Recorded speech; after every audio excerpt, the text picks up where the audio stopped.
Welcome to the Cosmos Ecosystem News Roundup. Here are the top stories in Cosmos in the second half of January. Cosmos Hub and Consumer Chains. Discussion to improve replicated security with partial set security. Upcoming enforcement of the minimum 5% commission with the V15 upgrade. Stride and Neutron news and more. Everything you must know about Atom and the Cosmos Hub is in this episode. Namada. Shielded expedition started, then tasks are revealed. What are the different tasks? What are prizes and who is eligible? Watch closely because the potential value of the rewards could be very significant. Learn also about Park's forum discussion regarding a new Namada community architecture based on RPGF funding, Dydx v4. Interchain accounts have arrived. Learn the implications of this regarding Dydx liquid staking. Also learn all the details regarding the Dydx Foundation $30 million funding request. Osmosis. Updates regarding the grants program, a new customer support service, and Milky Way milestones. Kujira. What his episodes learn the most important highlights of the upcoming Kujira roadmap of 2024. Celestia. A CIP discussion on the forum started by Stride regarding ICA on Celestia and more. Say. What is a Say DB? Learn all the details in this video, and also a new project bringing liquid staking to Say. Persistence. Imminent launch of STK Dydx, a new validator selection for STK Atom, AUSDT from Kava on Persistence, and many other exciting news from the Persistence ecosystem. Secret Network. Winners of the new grants program Cohort 1 integrated with Polygon and several other important news. Akash, a forum discussion about $5 million funding to incentivize a more high-density GPU supply on the network. What feedback did the community provide and what are the next steps? Akash EDU also announced on OmniFlix TV. All details in this video. Other ecosystem news. The OmniFlix Hub V2 has arrived. What are the main highlights and implications? Focus sections about the Cosmos Hub and the Consumer Chain, Stride, and Neutron, Namada, Dydx, Osmosis, Kujira, Celestia, Psi, Persistence, Secret Network, Akash, and crypto regulations and compliance updates with the MME. All this and much more in this episode. And now for today's top stories.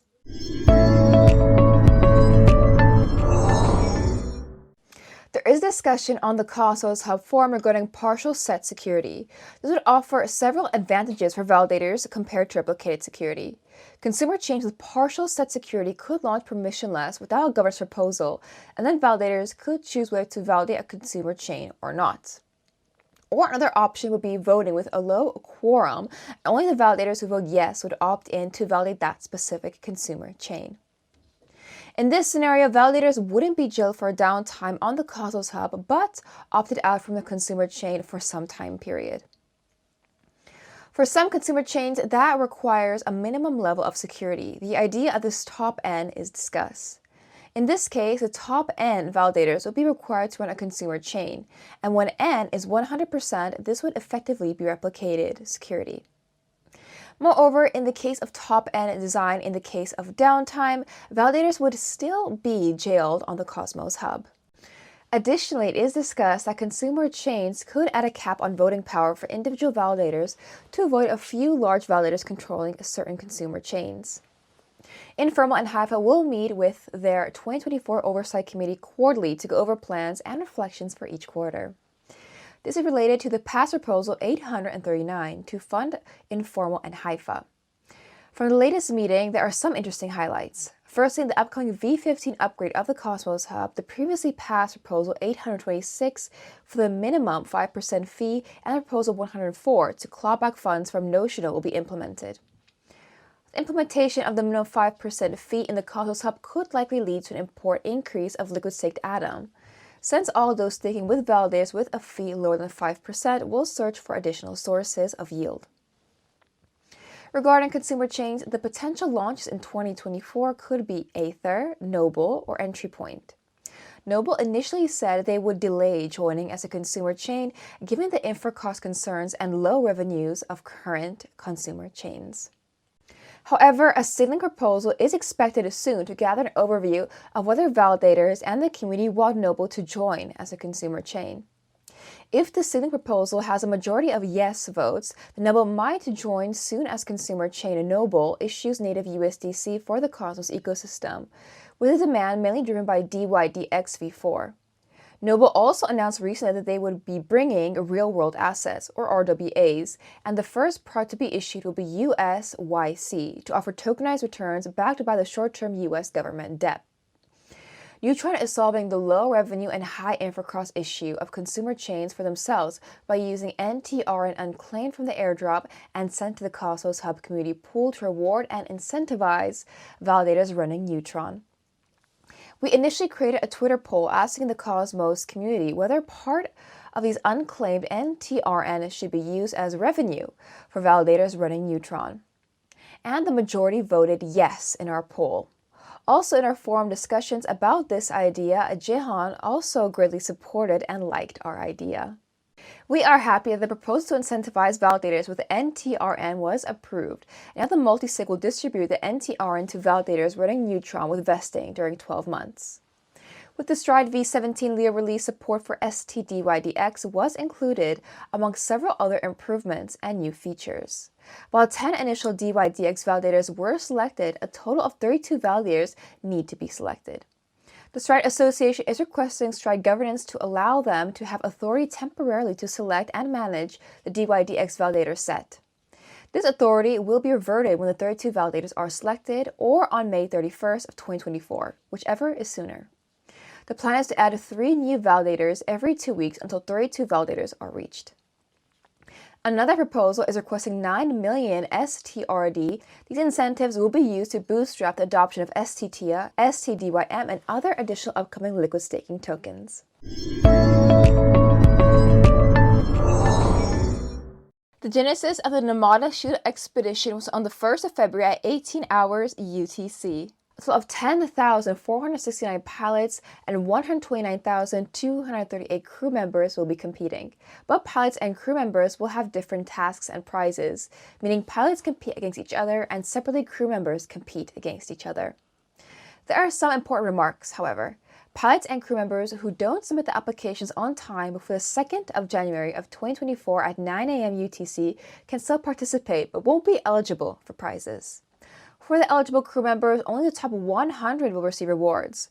Regarding pilots, although almost 10,500 pilots can compete for prizes, there are only 256 validator slots in the active set. This means that the selected 100 pre-Genesis pilots with a larger NAAN allocation will be able to remain in the active set and perform the tasks. The other over 10,000 validators received a much smaller NAAN allocation, and they will need to compete to remain in the active set. Only the top 100 pilots submitted into the top 100 crew members will receive rewards. However, from the total 30 million NOM, which is 3% of the total NOM supply, around 20 million will be for pilots and around 10 million for crew members. Both pilots and crew members in the top 10 will receive very significant rewards. For example, 3 million NOM for the top pilot and 1.5 million NOM for the top crew member. The shooter expedition will last for around 2 or 3 weeks in total. Regarding the asteroids or tasks in the shooter expedition, there are 4 categories: C, B, A, and S.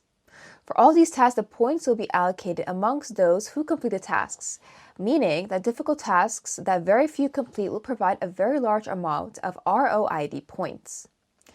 Tasks that are also special because they are unknown, and to find them it will be required to continuously search and experiment with the protocol. The Class S tasks are also special because unlike task C, B, or A, the Class S task evidence needs to be submitted manually through the NEB.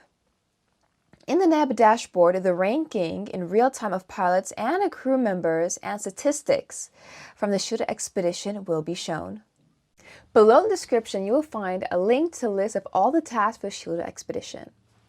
Park, the Namada community head, shared an interesting forum post proposing a Namada community architecture based on RPGF funding. Following the first Namada community builder RPGF round, feedback was collected for further rounds, and this forum post is related to this. The structure will consist of public goods funding stewards, or PGFS, working groups, WG, with working group members, WGM, and working group leaders, WGL, and community builders. In particular, PGFS will decide on a quantitative retroactive allocation for the Namada community on allocations for each 6-week period. Working groups have focus areas and working group leaders, which are re-elected every 6 weeks.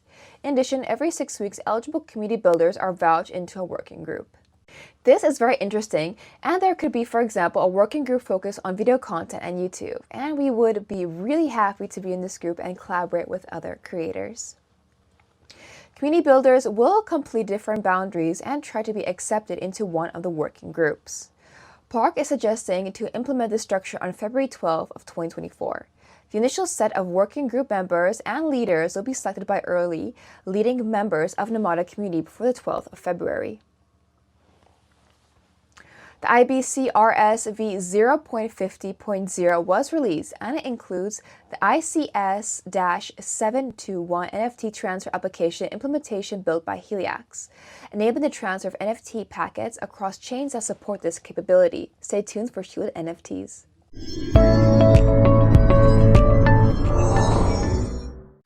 The Dydx chain software upgrade v3.0.0 was successfully implemented. The main highlight of this upgrade is the Interchain Accounts, or ICA, host module, because this will enable liquid staking of a Dydx for a liquid staking provider such as Stride or pStake. Regarding pStake's STK Dydx, they already announced the full list of selected validators, while Stride announced only the initial 10 validators and will keep adding more until a total of 32 validators are selected. For STK Dydx, pStake mentioned that there will be a 0% liquid staking fee, a no-click USDC and Dydx rewards auto-compounding Flash STK Dydx unstake, and also custom-built decentralize the Dydx chain. For the next upgrade, the withdrawal rate limiting is in development.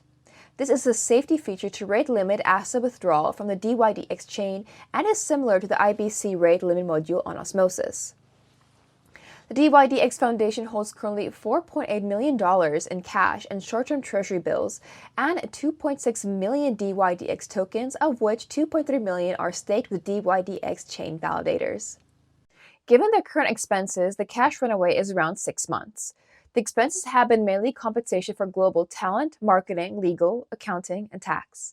To fund the foundation for an initial 36 months, the foundation has requested $30 million in Dydx. These funds will be mainly used to hire and retain top talent, scale the adoption of the Dydx chain, and support the decentralization of the Dydx ecosystem. As a reminder, the Dydx Foundation is a Swiss foundation and governed by its council members: Arthur Chong, who is CEO of Defiance Capital, Rebecca Redding, who is the Chief Legal and Policy Officer at Polygon Labs, and Marcus Spillman, who is a Swiss-based person supporting to launch Swiss foundations for crypto projects. Some previous highlights from the Dydx Foundation include the introduction of ETH Dydx in 2021, a governance token allowing the community to govern certain aspects of Dydx v3. The foundation also designed a DAO structure that was helpful and implemented by the Dydx Grants Trust and also the Dydx Operations Trust. The foundation also supported with the transition to Dydx v4, for example, the development and open sourcing of an Ethereum smart contract, allowing to bridge Dydx tokens from Ethereum to the new Dydx chain on Cosmos.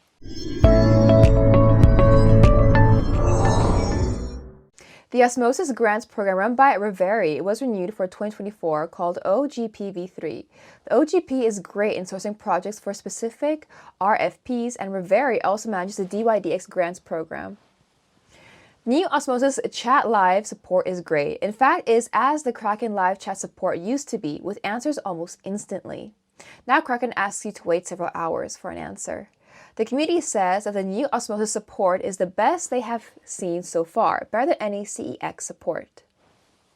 Milky Way reached over $30 million in TVL driven by TL liquid staking.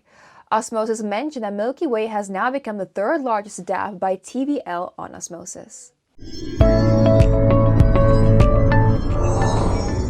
Kujira released an article about the upcoming roadmap for 2024, and there are some main highlights.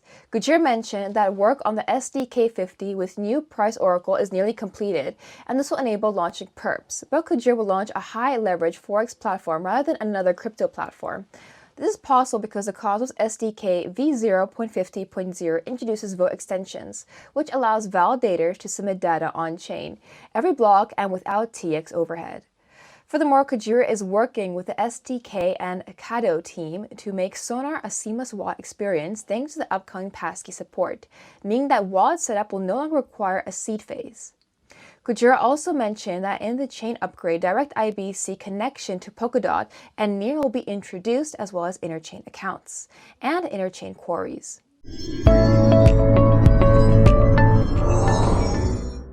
Stride mentioned in the Celestia forum that Milky Way is based on a multisig, and this is not really healthy for Celestia given the known risks of multisigs, including potential theft of funds, lack of decentralized governance, complexity, and multisig signers not being slashable, amongst other risks and issues. Stride is suggesting that interchain accounts, or ICA for short, are important and urgent to be activated on Celestia, and thus allowing Stride to launch a safer and more aligned tier liquid staking than Milky Way. Furthermore, Stride mentioned that a new technology such as SNARK accounts and ZKIBC becomes available. Stride will continue to improve STTS trust minimization. Stride said on the Celestia forum that they intend to submit a Celestia Improvement Proposal, or CIP, to activate ICA on Celestia on an accelerated timeline. Stride also discussed 3 possible ways to select the Stride host chain validators for STTIA. The first option would be to inherit the Celestia validator set distribution and rebalance frequently. The second option would be to STTIA holders electing a council who would evaluate and select the validators. And the third option would be Stride governance selecting the Celestia validators with veto power given to STTIA holders.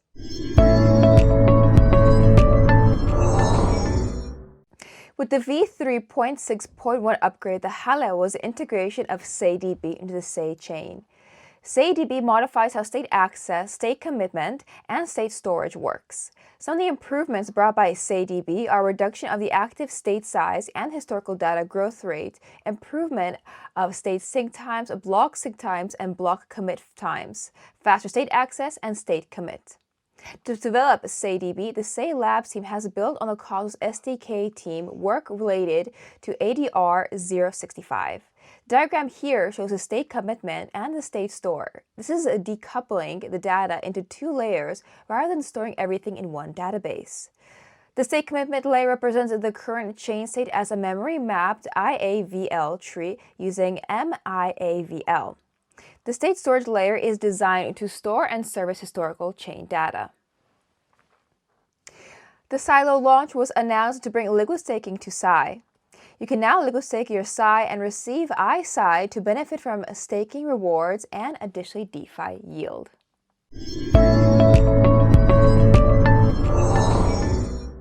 The Dydx chain software upgrade v3.0.0 introduced Interchain Accounts, or ICA, allowing the launch of STK Dydx by pStake. In particular, STK Dydx benefits from some unique features. 0% liquid staking fee, no quick USDC, and Dydx rewards auto-compounding, custom built to decentralize the Dydx chain and flash STK Dydx unstake. Furthermore, pStake already selected 30 Dydx chain validators for the liquid staking of Dydx. To select validators, several metrics were considered such as uptime, governance, participation, and more. pStake also announced that it will apply the new automated delegation strategy focused on decentralization to update the selected validators for STK Atom, and the redelegations to the new selected validators will be completed in February. This is a forum discussion to deploy $500,000 POL on the XPRT/Osmo pool jointly from the Persistence and Osmosis community pools. The steps would be to put a governance proposal on the Persistence for $250,000 worth of XPRT to a multisig, then a proposal on Osmosis for $250,000 worth of Osmo to a multisig. The third step would be an IBC transfer of XPRT tokens to Osmosis, and finally deploy $500,000 of liquidity on the XPRT/Osmo pool on Osmosis. Persistence announced one-click USDT transfers from Ethereum to Persistence. This brings several advantages, such as yield opportunities on Dexter with XPRT/USDT and USDC/USDT pools, deepening liquidity for native tokens like USDT, onboarding of new users like traders and LPs into Persistence, and more.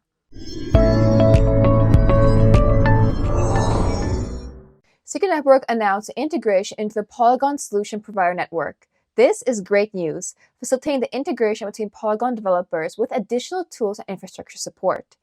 This collaboration is part of Secret Network's Privacy as a Service strategy.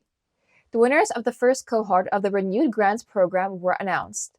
The selected projects are focused on the following use cases: private governance tooling for EVM chains, a decentralized and privacy-preserving casino platform, Web2 traffic verifiable using zero-knowledge proofs, and enabling users to generate verifiable credentials from any other online user profiles.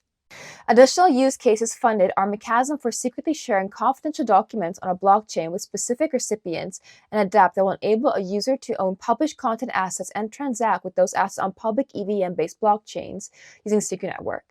The opening of applications for the Q2 of 2024 cohort will be announced soon. Congratulations to Serenity Shield for winning the Hackathon Startups of Year of 2023 for the Asia region. The hackathon called Hack Secret 2024 will happen from February 1st to March 3rd of 2024, and it was announced over $15,000 in prizes.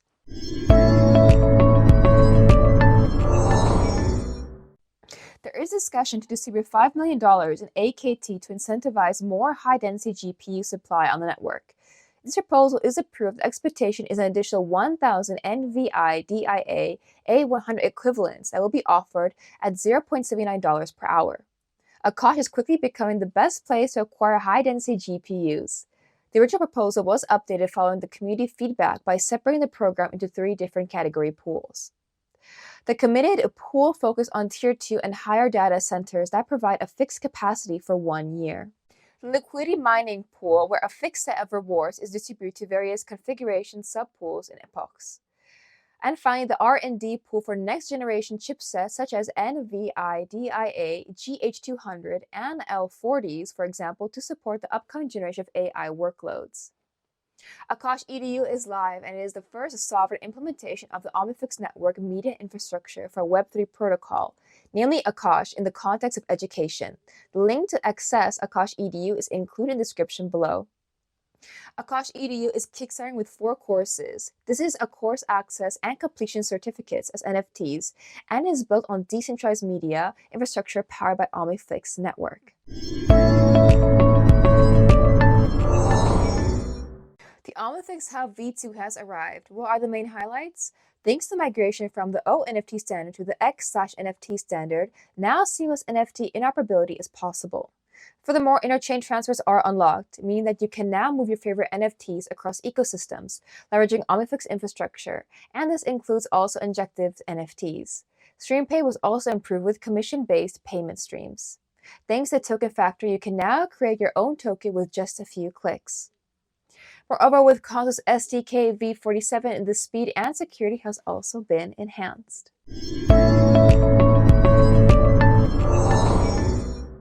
EBA extends the guidelines on ML and TF risk factors to CASPs.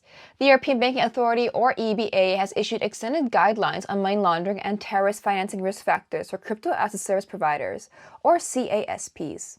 Legal definition of a CASP is a person whose occupation or business is the provision of one or more crypto asset service to third parties on a professional basis. The guidelines are designed to assist CASPs in identifying potential risks by providing a comprehensive but not exhaustive set of factors. These factors can serve as indicators of a CASP's susceptibility to varying levels of money laundering and terrorist financing risk arising from its customers, products, delivery channels, and geographic locations. Based on these risk factors, CASPs can gain insight in their customer base and identify areas within their business or operations that may be more susceptible to money laundering and terrorist financing. In addition, the guidance outlines the appropriate adjustments CASPs should make to their risk mitigation measures, emphasizing the use of blockchain analytic tools. Considering the interconnected nature of the financial sector, the guidelines to provide advice directed at other credit and financial institutions that either have CASPs as clients or are exposed to crypto assets. The level of risk escalates when credit and financial institutions establish business connections with CASPs that lack authorizations under the Markets in Crypto Assets Regulation, or MICAR for short. The amending guidelines will apply from December 30th of 2024. Crypto sector faces stricter AML regulations in EU. Just days after the EBA issued extended guidelines on money laundering and terrorist financing risk factors for CASPs, the European Council and the European Parliament found a provisional agreement on parts of the anti-money laundering package with the aim of protecting both EU citizens and the EU financial system from the threat of money laundering and terrorist financing. The extended guidelines include the transfer of private sector regulations to a new set of rules, leading the directive to deal with the establishment of national institutional anti-money laundering and anti-terrorist financing systems in member states. The agreement extends the scope of covered entities to include additional organizations. The updated regulations will cover a significant portion of the cryptocurrency sector, requiring all CASPs to conduct due diligence on their customers. This includes verifying details and information about customers and reporting any suspicious activity. Under the agreement, CASPs will be required to implement customer due diligence measures for transactions exceeding €1,000. The agreement also introduces measures to mitigate the risks associated with transactions using self-hosted wallets. The European Council and the European Parliament also introduced specific enhanced due diligence measures for cross-border correspondent relationships for CASPs. In addition, each member state's financial intelligence unit, or FIU, will have immediate and direct access to financial, administrative, and law enforcement information, including crypto transfers. The text will be finalized and submitted to the representative of the member states in the Committee of Permanent Representatives and the European Parliament for approval. Once approved, the European Council and the European Parliament must formally adopt the text before they will be published in the official journal of the EU and enter into force. And that is all for today's Cosmos Ecosystem Bi-weekly review. So if you enjoyed our Cosmonauts, remember to click that like button, subscribe button, and bell icon too. Thank you so much for watching, and I'll see you, Cosmonauts, very soon in the next episode.